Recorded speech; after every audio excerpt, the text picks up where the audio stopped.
양육반 과정을 우리가 하는 것은 우리가 성경을 물론 모르는 부분들도 많이 있지만 대체적으로 공통적으로 이제 아는 내용들은 얼추 신앙생활 어느 정도 하면 다 알고 있어요. 그런데 우리가 이 하나님의 말씀을 이 양육반을 통해서 우리 말씀을 나누는 거는 어떤 성경적인 지식을 더 많이 갖기 위해서 배우는 것이 아니고요. 그렇기 때문에 성경 공부하는 그런 방식으로 접근하지 않습니다.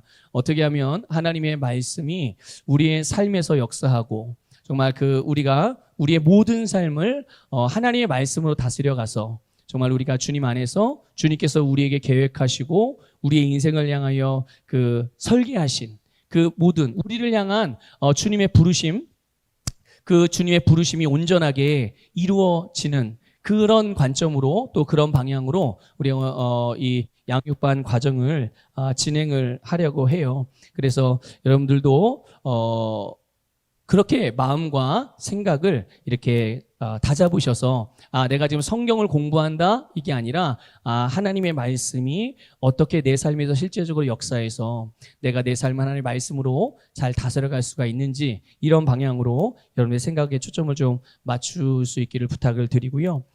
그래서 우리가 이 양육반 과정을 들어가기 전에 교재를 들어가기 전에 한 3가지 정도 먼저 우리가 딱 마음에 준비를 하고 들어가려고 해요. 그게 뭐냐 하면 먼저는 내가 변해야 된다는 것을 여러분 아셔야 합니다. 다른 사람이 변하고 상황이 변하는 게 아니라 내가 변해야 된다는 것을 여러분들 아셔야 돼요. 지금 내가 살고 있는 내가 지금의 나의 모습은 절대로 어느 날 갑자기 딱 하고 보니까 지금의 내 모습이 된 게 아니에요. 지금의 내 모습이 된 거는 어제까지 내가 말하고 생각하고 선택하고 결정하고 행동한 결과로서 오늘의 내 모습이 있는 겁니다. 그러니까 갑자기 기도했더니 하나님이 오늘 뚝딱 하고 나를 이렇게 만들어 주셨어. 절대 그렇지 않습니다. 하나님은 물론 그렇게도 하실 수 있지만 일반적으로 하나님은 그렇게 역사하지 않으세요. 왜냐하면 우리가 그렇게 하나님이 역사를 하셔도 우리가 감당할 수가 없습니다. 그래서 하나님 우리를 단계로 인도해 주시는데 그런데 중요한 것은 그 하나님의 인도를 받을 때마다 내가 그 인도를 받느냐 안 받느냐도 중요하고 받으면 얼만큼까지 받느냐도 중요하고 어떻게 받느냐도 중요하거든요. 그런데 어쨌든 지금의 내 모습이 바로 지금까지 내가 살아오면서 생각하고 말하고 행동하고 결정해온 결과가 오늘의 지금의 내 모습이죠. 근데 지금의 내 모습처럼 내일도 지금의 나의 수준, 지금의 나의 모습과 같기를 원하시나요? 아마 그런 분들은 없을 것 같아요. 내일은 당연히 오늘보다 더 나은 삶을 원하는 것이 당연히 마땅하죠. 그리고 하나님도 우리에게 원하시는 바가 그렇고요. 그렇기 때문에 내일은 오늘보다 더 나은 삶으로의 변화가 있는 것을 기대하는 것은 모든 사람들이 갖는 소망이에요. 그런데 그렇다면 내일 나의 미래, 내일이라는 나의 미래를 바꾸고 싶다면 그러면 오늘 중요한 것은 뭐냐면 오늘의 내가 변해야 된다는 거예요. 어저께하고 똑같이 오늘을 살면 오늘 내 모습이 내일도 어떻게 될까요? 똑같이 나타나요. 하지만 오늘 내가 어저께와 다른 모습으로 변화가 한 부분이라도 변화된 선택과 변화된 말과 변화된 행동을 한다면 내일은 내가 오늘 변화된 말과 변화된 행동과 변화된 선택을 한 결과가 내일 우리의 삶에 열매가 나타나게 되는 거죠. 그래서 먼저는 내가 변하는 게 너무나도 중요하구나. 이거를 여러분들 꼭 아셔야 돼요. 그런데 여러분 우리가 어떻게 변화될 수가 있겠어요? 이 세상의 모든 지금 한 70억의 인구가 있다는데 이 지구촌에 70억의 인구가 있다는데 사람들이 어떻게 무엇으로 변할 수 있겠습니까? 사람들은 절대로 사람의 말로 변하지 않습니다. 또 세상에서 상담을 받고 뭘 해서 변한다? 아니, 조금은 바뀔 수 있죠. 그런데 근본적으로 바뀌는 것은 불가능해요. 우리가 사람이라는 존재는 진짜 속으로부터 근본적으로 변화될 수 있는 원리는 하나님의 말씀밖에 없습니다. 하나님의 말씀만이 진짜 우리를 변화시키는 거예요.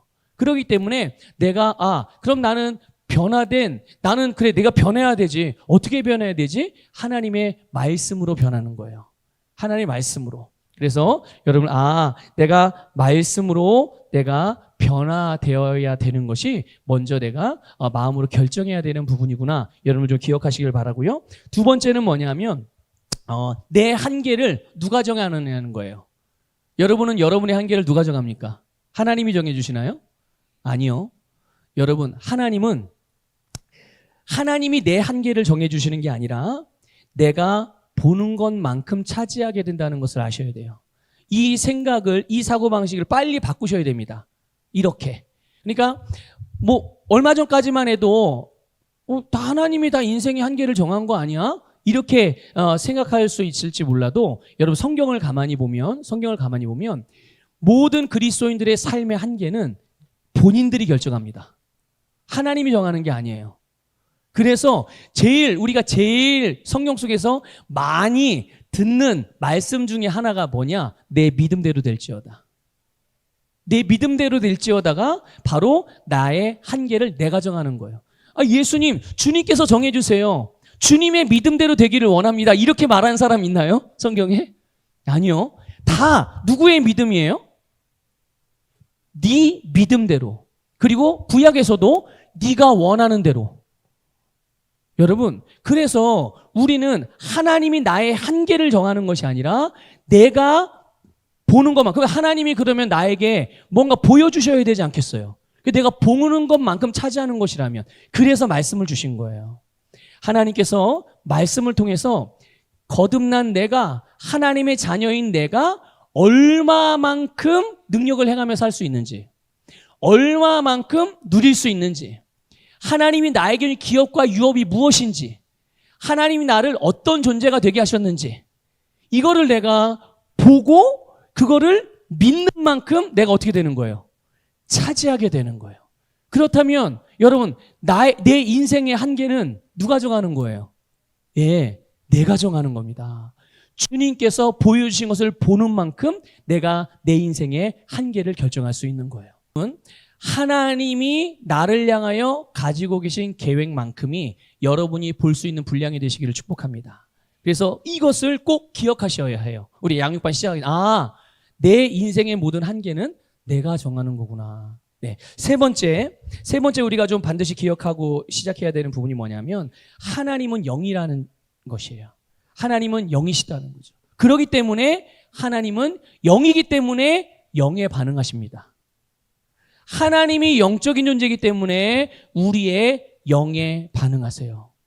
우리의 감각이나, 그러니까 우리의 혼적인 생각, 우리의 육신적인 생각, 여기에 따라서 반응하시는 것이 아니라 하나님은 우리의 영에 따라서, 그래서 우리의 영과 교통을 하시는 거예요. 그러니까 여러분, 우리가 하나님을 생각할 때 하나님과의 교제한다, 하나님과 기도한다, 하나님 앞에 예배드리고 찬양하고, 그럴 때 여러분 감각적으로 뭔가 느껴지지 않는다고 하더라도 절대로 실망하실 필요가 없다는 얘기예요. 하나님은 우리의 거듭난 영과 교통을 하시고 그 영에서 뭔가 사인을, 이 영적인 어떤 역사가 일어나게 될 때 내 혼적인 부분들이 내 영적인 것에 반응을 하고 동의를 하면 그게 느껴지는 것이고, 그걸 동의하지, 이 혼에서 동의하지 않으면 못 느껴지기 때문에, 마치 하나님이 나는 왜 찬양을 해도 왜 별 느낌이 없지? 누구는 막 찬양을 하면 짜릿하기도 하고 뜨겁기도 하고 막 흥분되기도 하고 그런다는데 나는 왜 아무런 감각이 없지? 여러분, 그거에 너무 개념하지 않으셔도 된다는 거예요. 하나님은 영이시기 때문에 항상 우리의 영과 교통을 하세요. 그렇게 본다면 만일 우리의 몸이 이렇게 예배당에 나와 있어요.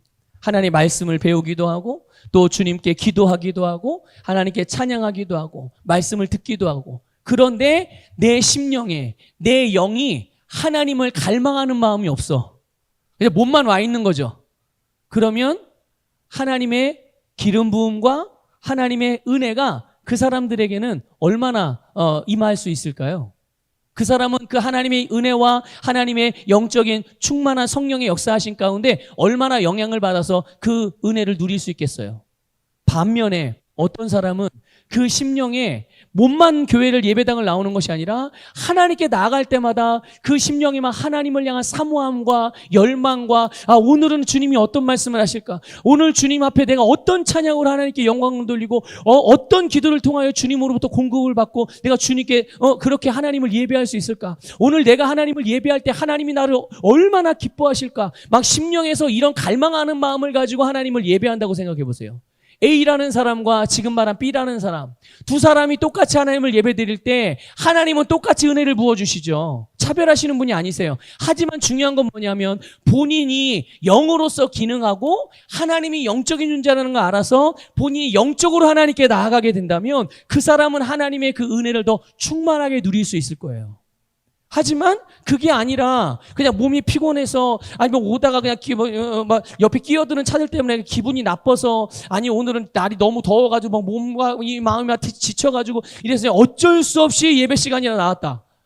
그런 분들이라면 예배 시간에 하나님께 똑같은 분량과 똑같은 기름 부음과 똑같은 메시지로 하나님이 역사하신다 하더라도 그분들이 가져가는 하나님의 은혜는 취할 수 있는 은혜는 아마 제한되겠죠.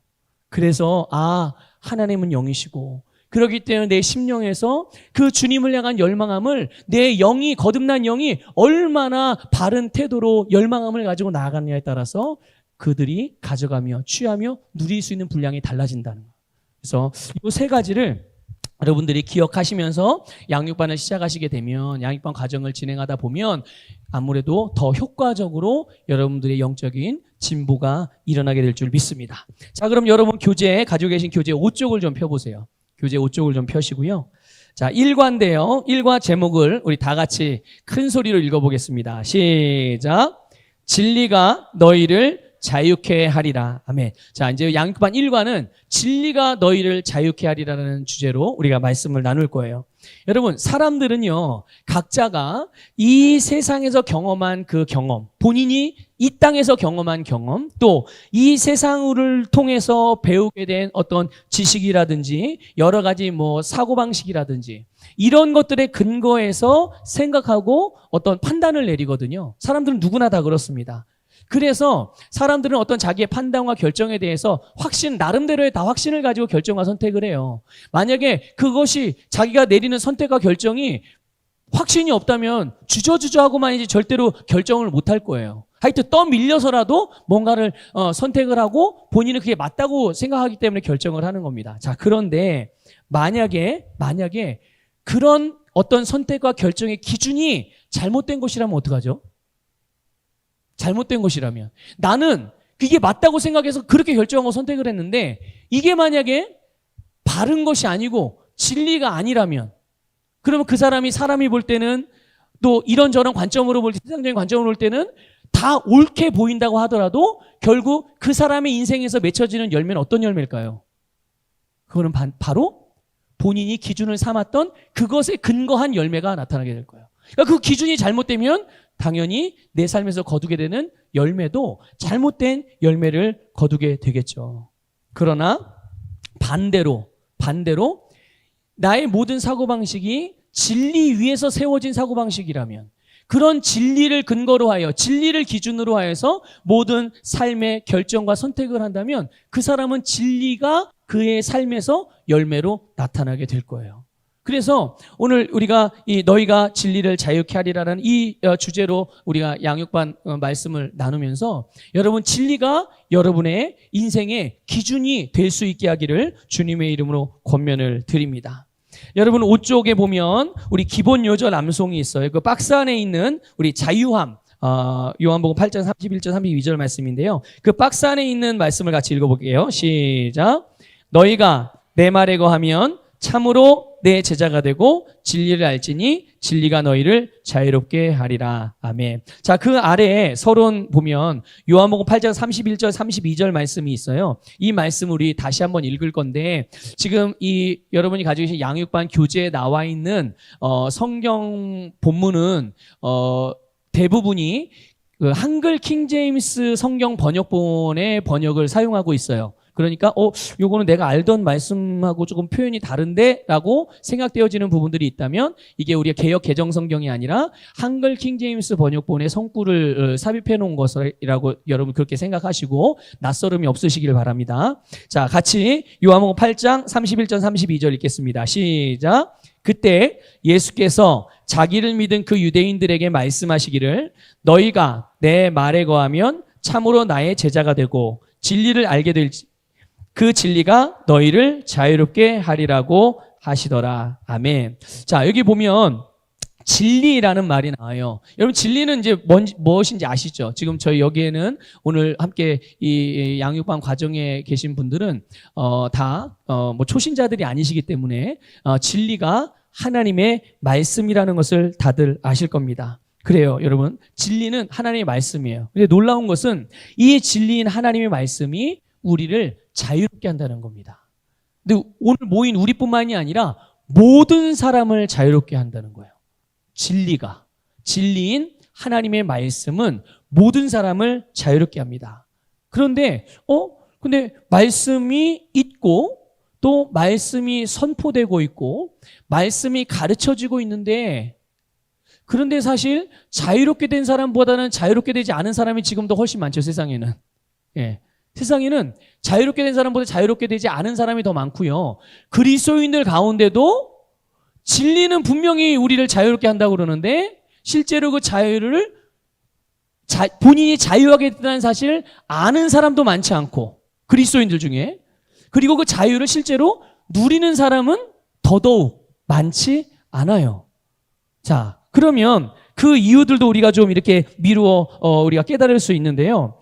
여러분 오늘 우리가 읽은 이 본문 말씀을 보게 되면 이 성경 구절을 보게 되면 주님의 말씀인 진리가 우리를 자유롭게 하는데 우리를 자유롭게 하는데 거기에는 조건이 있다는 거예요.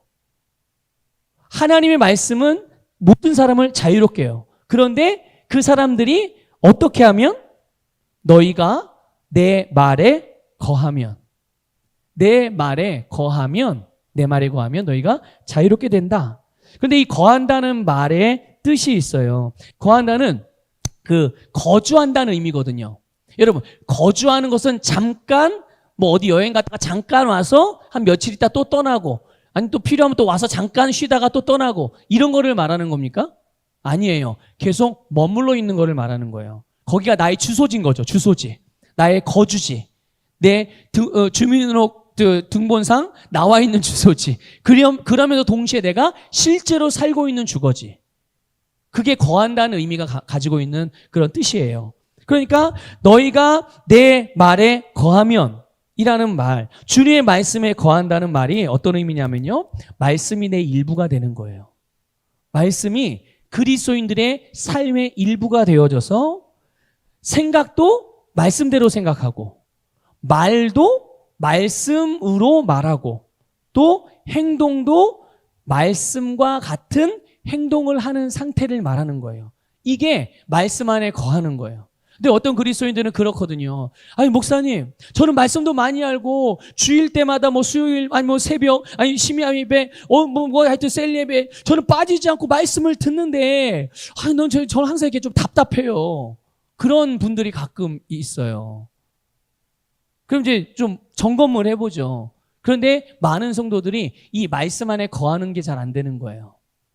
말씀을 알긴 아는데 거하는 게 안 돼요. 자, 거한다는 말이 어떻게 하는 거라고요? 말씀대로 생각하고 말씀대로 말하고 말씀대로 행동을 하는 게 그게 거하는 거예요. 그래야 그 삶이 그런 분들이 그 속에 있는 하나님의 말씀이 주는 자유한 삶을 실제로 누릴 수가 있는 겁니다.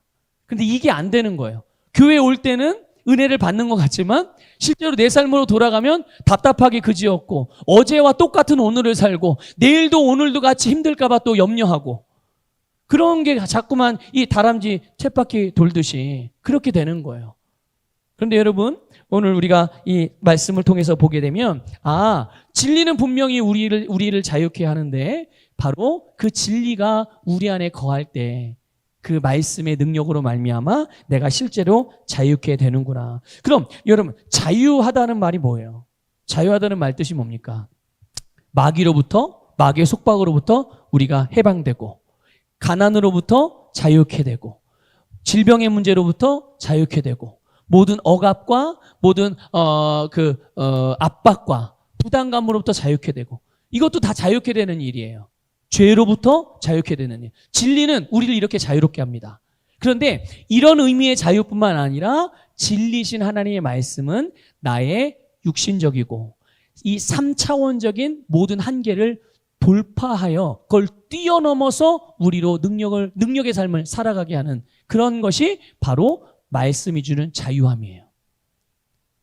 그러니까 우리는 마귀로부터, 죄로부터, 또 마귀가 가져왔던 사망의 저주에 관련된 모든 것들로부터만 자유해지는 것이 아니라 내가 어떤 가정에서 태어났든, 내가 어떤 성품적인 연약함이 있든, 또 내가 어떤 육신적인 연약함이 있든, 어떤 내가 부족함이 있든, 내가 어떤 학문을 얼마만큼의 배움의 수준이 되고 얼마만큼의 소유 재산을 가지고 있고 이런 것들로 인해서 뭔가 할 수 있다 할 수 없다를 결정하던 나의 생각들, 내가 이만큼이 되면 이런 상황이 되면 이건 할 수 있지만 그걸 넘어가는 다른 것들은 나는 돌아볼 수도 없고 그 이상을 할 수 없어라고 생각했던 어떤 한계들, 그런 것들까지도 돌파해서 그 이상의 일들을 해낼 수 있게 하는 능력, 그 자유함이 바로 하나님의 말씀인 진리가 우리를 자유케 하는 능력인 것이에요.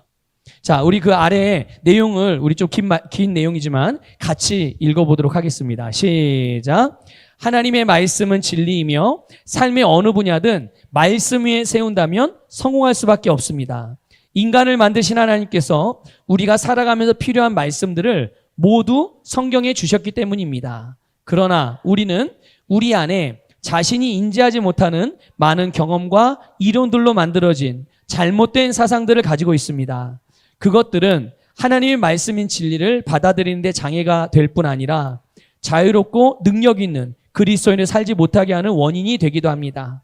우리가 복음으로 말미암아 구원을 얻었음에도 불구하고 많은 그리스도인들은 자신이 갖고 있는 사상과 사고방식 때문에 복음의 자유함과 능력을 경험하지 못하는 것입니다. 네, 그렇습니다. 여러분, 진리인 주님의 말씀이 우리를 자유케 된다는 것에 여러분 동의하지 않는 그리스도인들이 있겠어요? 다 동의하죠.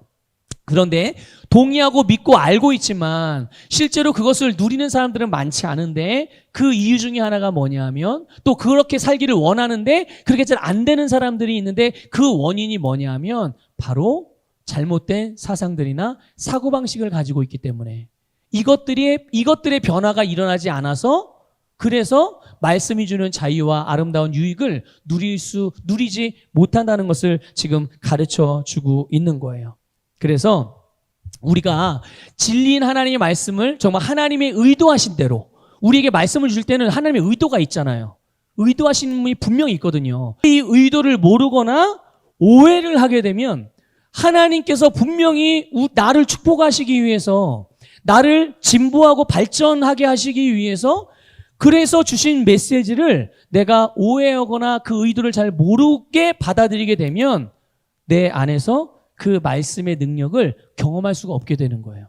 오히려 어떤 사람들은 그 말씀을 오해해서 잘못 받아들여서 부정적인 그런 경험으로 그러니까 하나님의 말씀을 불신하게 되는 경우들도 있단 말이죠. 그런데 그렇게 내가 하나님의 말씀이든지 또 하나님의 말씀뿐만 아니라 우리의 모든 삶을 그런 사고방식과 그런 태도로 바라보고 인식하고 받아들이게 하는 그런 요소들이 있다는 거예요. 하나님의 말씀을 있는 그대로 받아들이지 못하게 하는 방해하는 요소들. 그게 세 가지가 있는데 여러분 교재 6쪽을 좀 보도록 하겠습니다. 6쪽을 보면 진리, 하나님의 말씀, 복음을 받아들이는데 방해되는 생각들. 그게 첫 번째가 뭡니까? 네, 율법적인 생각을 가지고 있으면 하나님의 메시지를 하나님의 의도대로 그대로 받아들이기가 어려워요. 6쪽입니다. 6쪽. 자, 그럼 그 아래 같이 한번 읽어보겠습니다. 시작. 율법적인 생각이란 무엇이든지 나의 행동으로 말미암아 하나님의 복을 받는다는 생각을 말합니다. 이것 때문에 우리가 말씀을 대할 때 하나님의 뜻과 하나님의 성품을 발견하기보다는 해라, 하지 말아의 율법의 의미로만 이해하고 받아들이게 됩니다. 그래서 하나님이 은혜로 주신 것들을 알지 못하고 누리지 못하게 되는 것입니다. 예, 그러니까 이 하나님의 말씀을, 이 율법적인 생각을 가지고 신앙생활하는 사람들은 하나님의 말씀을 마치 행동 규범으로 거의 주로 인식을 하고 있는 거예요. 그래서 뭔가를 해야 되고 또 하지 말아야 되고. 그래서 주님께서 뭔가를 말씀하실 때 그거를 내가 해야만 복을 얻고 하지 않으면 복을 못 받고 이렇게 생각을 하는 거예요. 여러분 보세요. 여러분, 하나님께서 나에게 복을 주시기 위해서 열심히 노력하고 애쓰는 사람도 있지 않습니까? 하나님께 더 사랑받기 위해서 열심히 애쓰고 열심히 노력하고. 제가 오늘 이 양육반을 준비하면서 한 가지 또 주님께서 깨닫게 하신 부분이 있었어요. 그게 뭐냐면 신약에 보면 누가복음 15장에 보면 탕자의 비유가 나오잖아요. 탕자의 비유가 나오는데 첫째 아들은 아주 성실한 사람이에요. 근데 둘째 아들은 어떤 사람이에요? 둘째 아들은 우리가 이제 탕자라고 별명을 붙인 둘째 아들은 나쁜 놈이에요. 그냥 쉽게 말하면 나쁜 놈. 아버지가 돌아가시지도 않았는데 유산을 달라면 이거 정말 욕먹어도 싼 놈이죠. 예. 그런데 이 둘째 아들이 부자 아버지에게 자기가 받을 몫을 미리 챙겨가지고 떠나잖아요.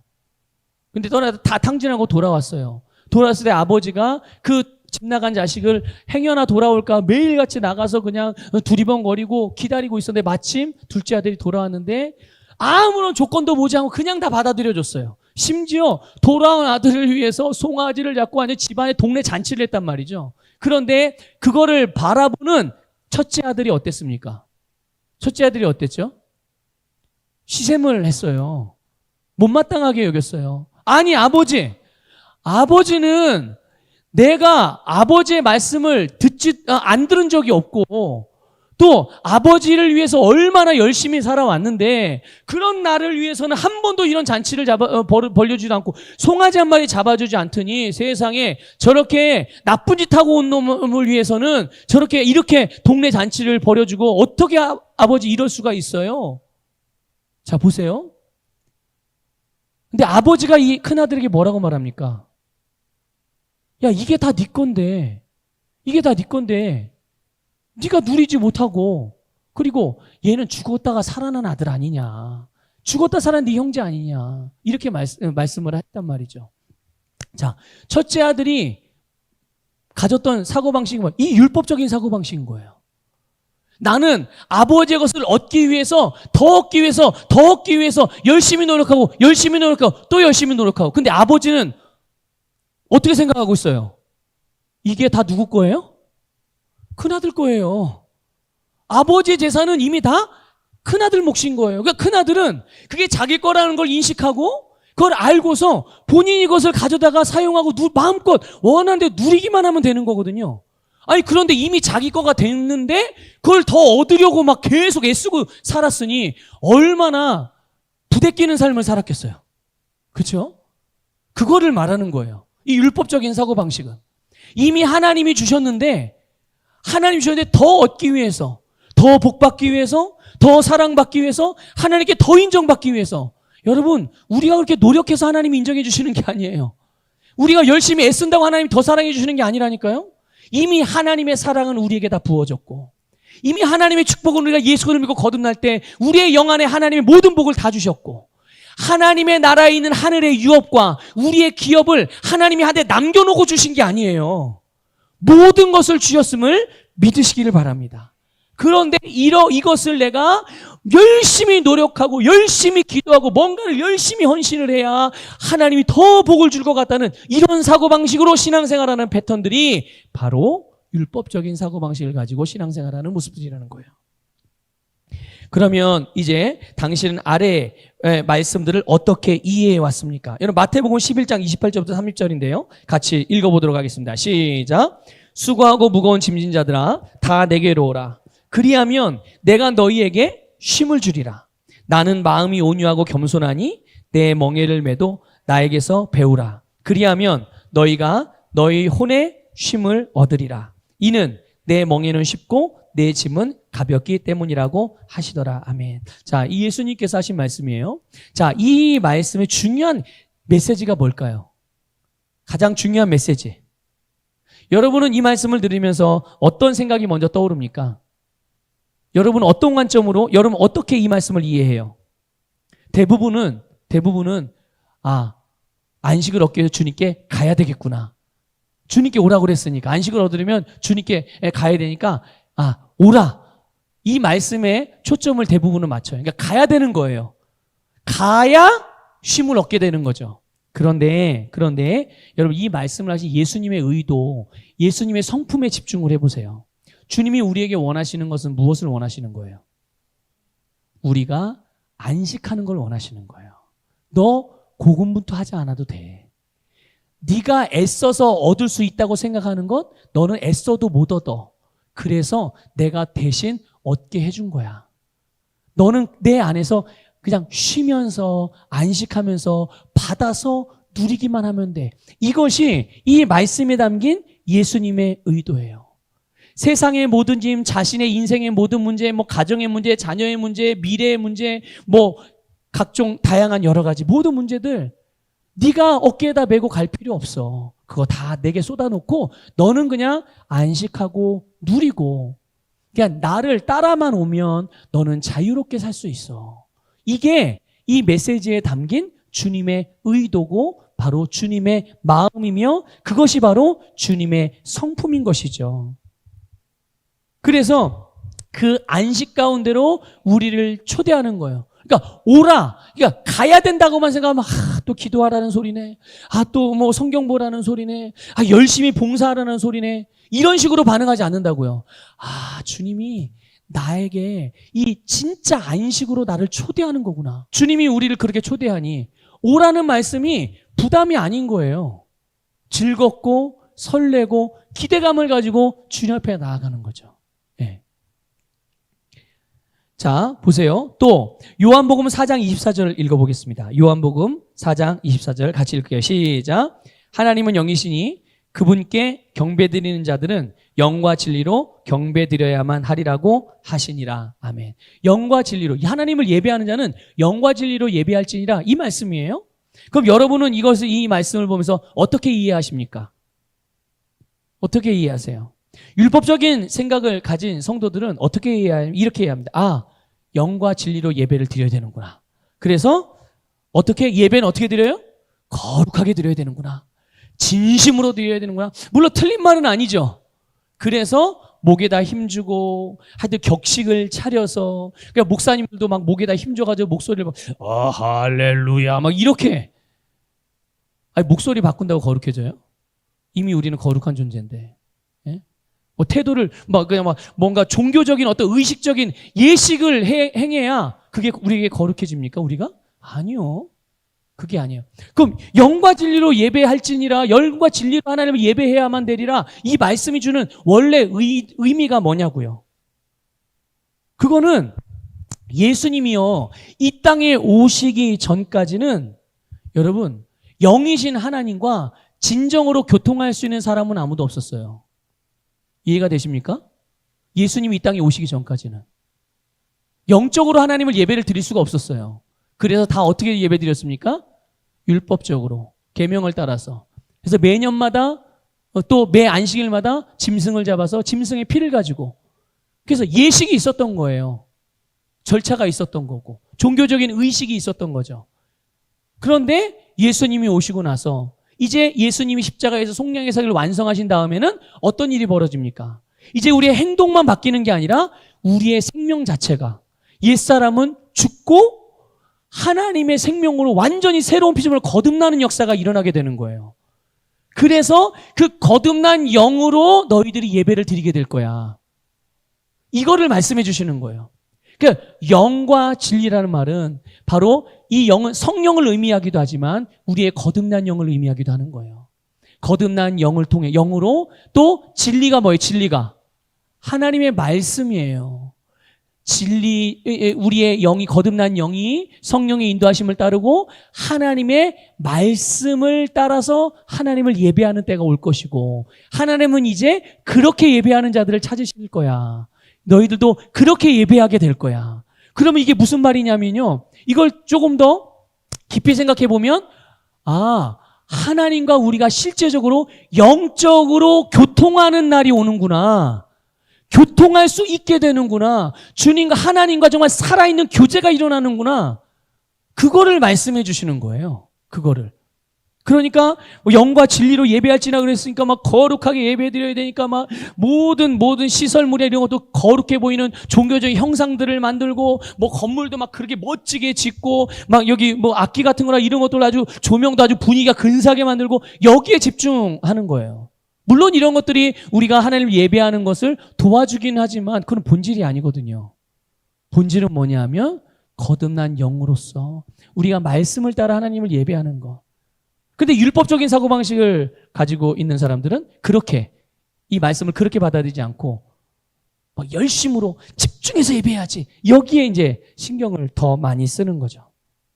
여러분, 우리가 율법적인 생각을 이제 복음적인 생각으로 바꾸고 우리가 그러면서 복음적으로 하나님의 말씀을 보기 시작하면 그러면 이제 우리는 주님의 뜻을 더 알 수 있게 됩니다. 주님이 무엇을, 주님의 성품을 더 알게 되고 주님이 무엇을 의도하시는지 이 메시지, 이 말씀을 주신 의도가 무엇인지를 우리는 더 알 수 있게 돼요. 그럼 하나님의 성품을 더 깊이 알게 되겠죠? 하나님을 알면 알수록 우리의 삶에서 누리게 되는 하나님의 축복도 역시 증가하게 되는 거예요. 자, 여러분, 율법적인 생각이 바로 진리이신 하나님의 말씀을 우리가 있는 그대로 받아들이는 것을 방해하는 요소이니 이 율법적인 생각에서부터 여러분 빠져나오시기를 주님의 이름으로 부탁을 드립니다. 자, 이제 교재 7쪽을 보게 되면요. 두 번째, 진리를 받아들이는 방해되는 생각들 중에 두 번째가 있어요. 그게 뭐죠? 도덕, 선행적인 생각들, 권성징악의 논리. 그러니까 이거는 불신자가 복음을 받아들이지 못하는 이유이기도 해요. 이게 윤리 도덕적인 사고방식을 말하는 겁니다. 여러분, 성경 말씀을 대할 때, 성경 말씀을 읽거나 또 설교 말씀을 듣게 될 때 이 도덕적으로 판단하였을 때 내가 가진 이 세상의 어떤 윤리 도덕적인 기준으로 거기에 맞지 않는 내용들이 성경에는 많이 나오거든요. 많이 나와요. 그럴 때 그것을 받아들이기가 어렵죠. 이 윤리 도덕적인 사고방식을 가지고 있으면 여기에 굉장히 많은 비중을 두고 있으면 이것을 넘어서는 하나님의 말씀을 이해하거나 받아들이는 데 굉장히 제한을 받게 돼요. 여러분 보세요. 다윗 되게 훌륭한 왕이죠. 그런데 여러분 다윗이요 자기의 충신 우리아의 아내를 뭐라고 표현해야 되나? 간음을 했어요. 우리아의 아내가 간음을 했고요. 간음에서 그치지 않아서 자기의 간음죄를 숨기기 위해서 그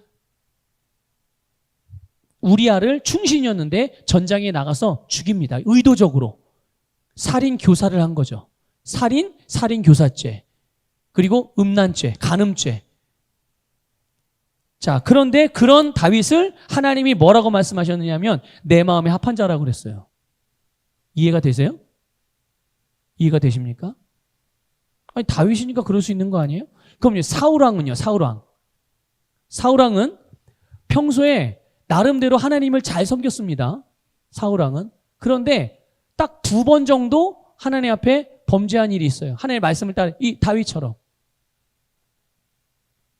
그 중에 하나가 뭐냐면 제사장이 와서 예배를 드려야 되는데 이 사울왕이 전쟁을 앞두고 급하다 보니까 제사장이 지각을 한 거예요. 그러니까 우리 식으로 말하면 예배 시간에 목사님이 안 들어오는 거야. 예배 시간이 10분이나 지났는데요. 그러니까 장로님이 나와서 예배를 인도했네. 예? 그랬더니 제가 와가지고 갑자기 열을 내면서 장로님이 왜 예배를 집례하냐고 내가 늦으면 기다리셔야지 막 이러고 이제 노발대발한 거죠. 그런 걸 바라보는 여러분들은 어떻게 이해하시겠어요? 그런데 그것으로 인해서 어떻게 됩니까? 하나님께 버림받습니다. 사울왕은.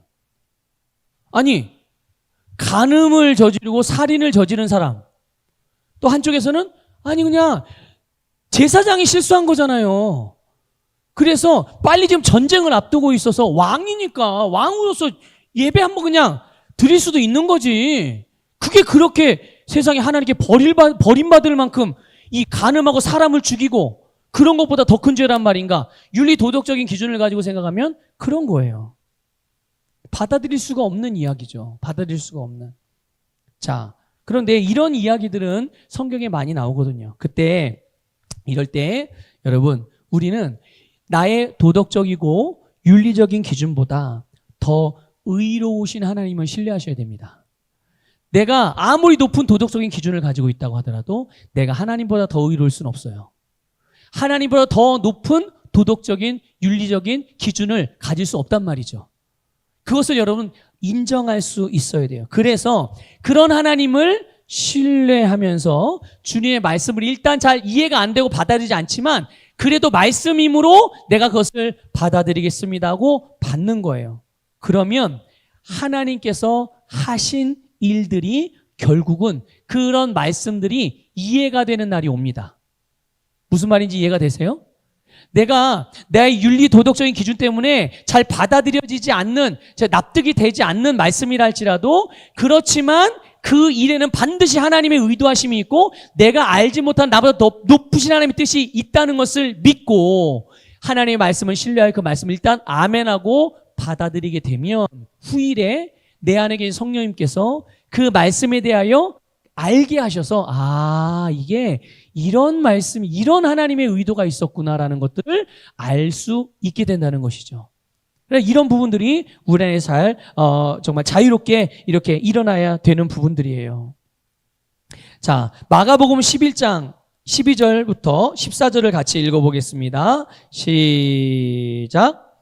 그 다음 날 그들이 베나니에서 나왔을 때 주께서 시상하신지라 저쪽에 잎이 있는 한 무화과 나무를 보시고 거기에 무언가 있을까 하여 가보셨으나 잎사귀 외에는 아무것도 찾지 못하셨으니 이는 무화과의 때가 아직 아니기 때문이라.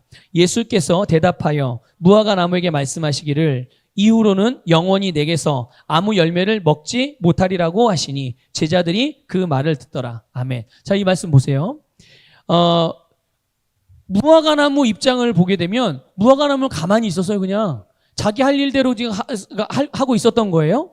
그런데 무화과나무가 무슨 죄가 있어요? 무화과나무가 갑자기 예수님이 와가지고 뜬금없이 열매를 맺을 때도 아닌데 열매를 구했는데 열매가 없는 거죠. 그래서 예수님 뭐라고 말씀하세요? 뭐라고 말씀하십니까? 이후로는 영원히 너에게서 아무도 넌 앞으로 열매를 맺지 못해. 이렇게 말씀을 하시는 거예요. 그런데 사람들은 그러면 이 무화과나무 뭐야? 예수님 왜 이렇게 말도 안 되게 이런 행동을 하시지? 윤리 도덕적인 기준을 가지고 오면 이런 의문이 생기는 거예요. 이런 의문이. 그런데 여러분, 예수님이 하신 모든 행동 또 모든 말씀은 여러분 하나님의 뜻을 표현한 것이라는 걸 아셔야 합니다. 눈에 보이지 않는 하나님 그리고 그분의 뜻, 그것이 예수님의 행동과 예수님의 말씀을 통해 다 드러나게 되고 나타나게 되는 거예요. 그러니까 지금 이 경우도 사실 예수님은 제자들에게 믿음의 원리를 가르쳐 주시기 위해서 그 나무를 사용하신 거예요. 어떤 믿음의 원리입니까? 바로 그 아래에 나와 있는 마가복음 11장 23절부터 24절 가운데 나와 있는 내용이에요. 그 내용이 어떤 내용이냐면요. 이루어질 줄 믿고 의심하지 않고 그대로 말하면 어떻게 된다고요? 그대로 되는 거. 이거를 가르쳐 주시기 위해서 예수님이 이걸 제자들에게 보여주신 거예요. 자, 하나님은 창조주시죠. 이 무화과나무 누가 만드신 거죠? 하나님이 만드시죠. 하나님의 뜻을 위해서 하나님의 의지대로 하나님의 뜻대로 마음대로 사용하시는 게 뭔가 문제가 있나요? 문제가 없죠. 근데 사람의 윤리 도덕적인 생각을 가지고 말씀을 보면 이런 부분에 의문을 갖게 돼서, 근데 그 의문이 건강한 의문이 아니라 하나님의 말씀을, 진리의 말씀을 받아들이지 못하게 방해하는 부정적인 그런 의문이 되는 거예요. 그러니까 이런 도덕적인 기준들과 생각들을 여러분들 빨리 제거하시기를 바랍니다. 그래서 하나님의 말씀을 있는 그대로 받아들일 수 있도록, 내 윤리 도덕적인 기준보다 하나님이 더 높으시다. 하나님은 선하시고 그분은 완전하시다. 이것을 신뢰하시면서 그렇게 하나님의 말씀을 항상 받아들이시기를. 그래서 항상 하나님이 하시는 일은 다 옳다라는 그런 믿음으로 접근할 수 있기를 부탁을 드리겠습니다. 자, 세 번째는요. 우리 하나님의 말씀을 있는 그대로 받아들이지 못하도록 방해하는 세 번째 사고방식이 있어요. 그게 뭐냐면 이론들이에요. 이 세상에서 경험한 것, 과학적인 사고방식. 그래서 어릴 때부터 배워오고 경험되어져서 내 사상과 이미 내 삶의 일부가 되어진 것들. 그러니까 이런 거는 이제 주로 눈에 보이는 것들이죠. 눈에 보이는 세계의 어떤 자연 법칙들, 또 그 안에서 나온 어떤 이론들, 그 이론에 근거한 어떤 경험들이 하나님의 말씀보다 더 높아져 있는 거예요. 더 높아져 있는 상태. 이런 부분에 묶여 있는 경우에는요, 성경에 나오는 여러 가지 정말 초자연적인 역사들에 대한 말씀들을 받아들이는 것을 어렵게 만들어요. 그래서 저는 마태복음 14장 26절에 한번 읽어볼까요? 같이 읽어보겠습니다. 시작. 제자들이 바다 위를 걸어오시는 그를 보고 불안하여 말하기를 유령이다라고 하며 무서워 소리 지르더라. 이게 무슨 말이에요? 예수님께서 바다 위를 걸어오신 내용이에요. 여러분, 사람이 바다 위를 걷는다? 말이 돼요, 안 돼요? 자연적인 원리를 벗어나는 일이에요. 이런 거는 이 세상적인 이론이나 세상적인 철학이나 자연적인 어떤 경험에 의해서는 이거는 그냥 만들어낸 이야기야. 이렇게 생각을 하게 되는 거죠. 또 마태복음 14장 15절 이하에 나오는 오병이의 기적도 마찬가지죠. 똑같이 다. 여러분, 어떻게 빵 5개와 물고기 2마리 가지고 어떻게 5,000명이 넘는 사람이 배부르게 먹고 12바구니나 남았어요. 이게 말이 돼요? 있을 수 없는 일이죠. 여러분, 어떻게 처녀가 아이를 낳을 수가 있어요? 안 그래요? 아니, 어떻게 남자의 씨가 없는데 여자 혼자 어떻게 아이를 잉태하여 낳냐고요. 이게 바로 이런 세상의 이론이나 자연적인 사고방식의 안에서 그 제한 안에서 하나님의 말씀을 보게 되는 사람들은 이게 믿지를 못하는 거예요. 그러니까 당연히 믿지 않으니까 받아들이지 않겠죠.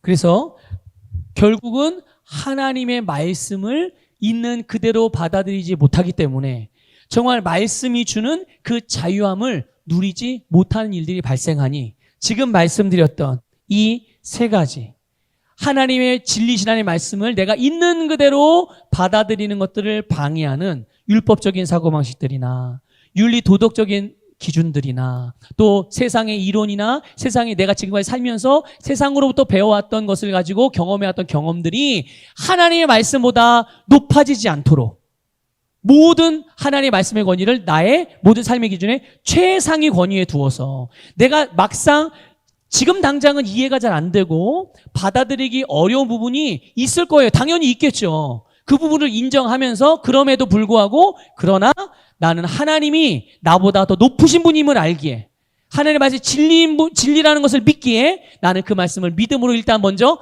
받아들입니다. 성령님께서 나에게 이 말씀에 대한 계시를 주셔서 이 말씀을 이해할 수 있도록 도와주십시오. 이러면서 말씀을 받아들이는 것이 중요한 것이죠. 자, 우리 함께 그 아래 내용 같이 읽어보도록 7쪽의 맨 아래 거듭난부터 같이 읽어보겠습니다. 시작.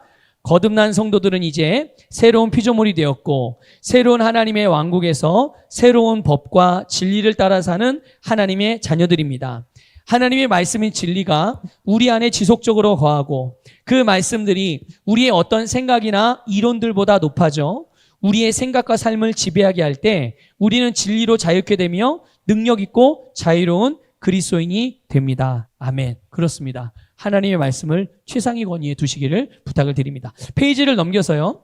마지막으로 우리 바울의 기도만 좀 보고 오늘 양육반 마치도록 하겠습니다. 8쪽입니다. 8쪽.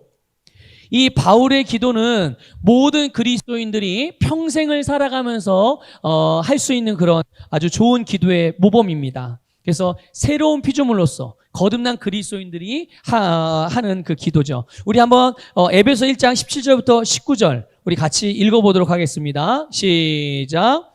우리 주 예수 그리스도의 하나님 영광의 아버지께서 지혜와 계시의 영을 너희에게 주사 하나님을 알게 하시고 너희 마음의 눈을 밝히사 그의 부르심의 소망이 무엇이며 성도 안에서 그 기업의 영광의 풍성함이 무엇이며 그의 힘의 위력으로 역사하심을 따라 믿는 우리에게 베푸신 능력의 지극히 크심이 어떠한 것을 너희로 알게 하시기를 구하노라. 아멘. 여러분 그 아래 보면 이제 3가지 기도 내용이 있죠. 사도 바울 여기 보면 세 가지 기도 내용이 있어요. 첫 번째 기도 내용이 뭡니까? 지혜와 계시형을 주십시오. 왜요? 지혜와 계시형을 주시면 어떻게 하려고요? 하나님을 더 알고 싶습니다. 이렇게 기도하는 거예요. 자, 두 번째 기도 제목이 뭡니까? 마음의 눈을 밝혀주세요. 왜 그렇습니까? 내가 나를 향한 부르심의 소망을 알기를 원합니다. 또 하나는요, 성도의 기업의 풍성함. 하나님이 성도인 나에게 주신 그 하나님의 기업이 얼마나 풍성한지를 내가 알고 싶어요. 왜? 알아야지 내가 또 아는 만큼 사용하고 누릴 수 있으니까. 자, 이렇게 기도했단 말이죠. 자, 세 번째 기도 제목이 뭡니까?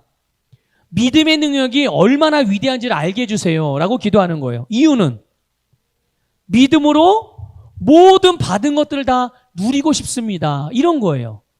자, 여러분, 바울이요, 이 기도한 이 세 가지 기도 내용을 가만히 보게 되면 바울이 하나님의 뭐 사랑을 더 달라고 그러고, 하나님 나를 더 긍휼히 여겨주세요, 하나님 나에게 능력을 더 주세요, 하나님 나에게 축복을 더 해주세요, 이런 기도한 게 아니에요. 그렇죠? 이렇게 기도하지 않았어요. 왜 사도 바울이 그렇게 기도하지 않았을까요? 사도 바울은 이미 그것을 받았다는 것을 알고 있었어요. 자기가 거듭날 때 그것을 하나님부터 받았다는 것을 알고 있었고, 인식하고 있었고, 믿고 있었기 때문에 이미 가진 걸 더 달라고 구할 필요가 있어요, 없어요? 없지요. 다만 중요한 게 뭐예요, 근데? 이게 영 안에 주어진 거기 때문에 내가 이 사고방식이, 내 생각이 변하는 만큼 내 영에 가지고 있는 것들을 깨달을 수가 있는 거예요. 그러니까 계속 사도 바울은 뭐라고 기도합니까? 알게 해달라고, 보게 해달라고. 멀려 저 하늘에 있는 거요? 아니요. 하나님이 나에게 주신 것들, 하나님이 내 안에 거하신 하나님, 나와 함께 하신 하나님, 그 하나님을 알고 내 안에 있는 것들을 알게 하셔서 그것들을 내 삶에 정말 풍성하게 누리게 해주시면 좋겠습니다. 그거를 지금 이 사도 바울은 기도하고 있는 거예요. 그래서 그러니까 하나님이 알게 해달라는 거죠. 이게 중요한 포인트예요. 하나님이 알게 해달라는 것. 여러분, 이게 뭐냐면 바로 계시라는 거예요. 계시. 어디 가서 하나님이 음성을 들어서 누구야, 야 이렇게 라라라라, 이게 아니에요.